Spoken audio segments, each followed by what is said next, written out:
This project showcases the first stage of the CHUMP build. The CHUMP is a 4-bit breadboard processor made from TTL components. It stands for Cheap Homemade Understandable Minimal Processor. It is built on an Abra 48, which features 3 full-size breadboards and 2 extra power rails. The CHUMP receives power from a 5-volt 2-amp AC to DC adapter into one of the extra power rails. A small 0.1 microfarad capacitor is placed across the rails to smooth out electrical signals. All of the other power rails in use connect to this main power rail. The CHUMP, like all other processors, is driven by a clock signal. The CHUMP's clock build offers the user 2 ways to advance the clock, manually or automatically. When the slide switch's position is changed, the final clock output switches modes. The final clock output is visible on this LED. It is currently flashing continuously, signifying that the clock is in the automatic mode. Changing the position of this potentiometer changes the frequency of the signal. When the switch is slid, the clock only pulses upon the press of this button. This allows the user to increment the clock manually. One clock pulse advances the line of code the CHUMP is processing by 1. The automatic clock pulse, or astable pulse, is driven by one 555 timer IC. The potentiometer changes the frequency of the astable pulse. The manual pulse, or monostable pulse, is driven by another 555 timer IC. The output of the 555 timer transitions from low to high when the button is pressed.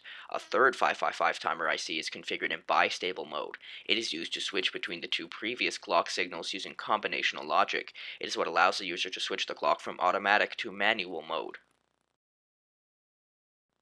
These 3 ICs make up the combinational logic circuit that uses the 3 555 timers as a way for the user to select one overall output signal.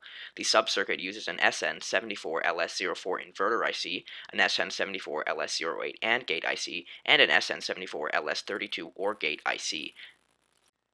The astable pulse is fed into one input of the first AND gate, and the second input is connected to the output of the select or bistable 555 timer's output.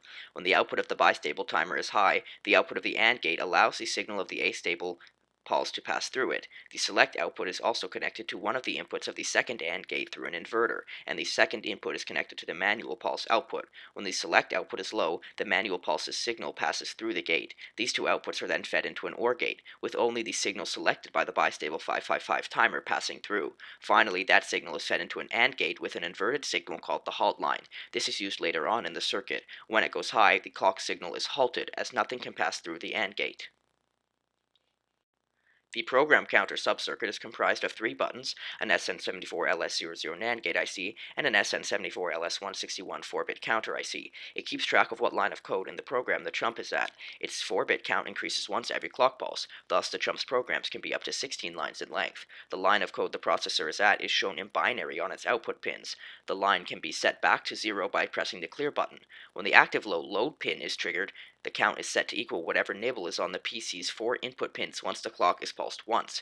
This is triggered when 2 flags go high. Since that circuit is not built yet, the flags are simulated by 2 buttons fed through a NAND gate. When both buttons are pressed, the gate's output goes low and triggers the load pin. CHUMP codes are written in the Chumpanese language and are flashed to the program EEPROM. The CHUMP's program EEPROM is an AT28C16 2K x 8 parallel EEPROM IC.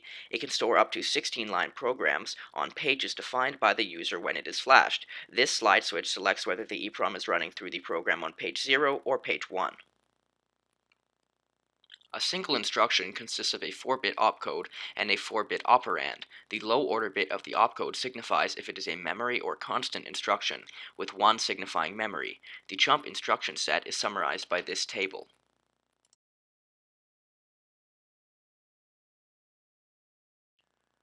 This program is demonstrated on the 8 1-bit outputs of the EEPROM. The clock is manually pulsed for each instruction. The first instruction sets the accumulator equal to 2 with a constant load instruction. The second stores the contents of the accumulator to memory address 0 with a constant store to instruction. The third sets the accumulator equal to 5 with a constant load instruction. The fourth stores the contents of the accumulator to memory address 1 with a constant store to instruction. The fifth puts the value 0 into the address register with a constant read instruction. The sixth sets the accumulator equal to the contents of RAM address 0 with a memory load instruction. The accumulator now equals 2. The seventh puts the value 1 into the address register with a constant read instruction.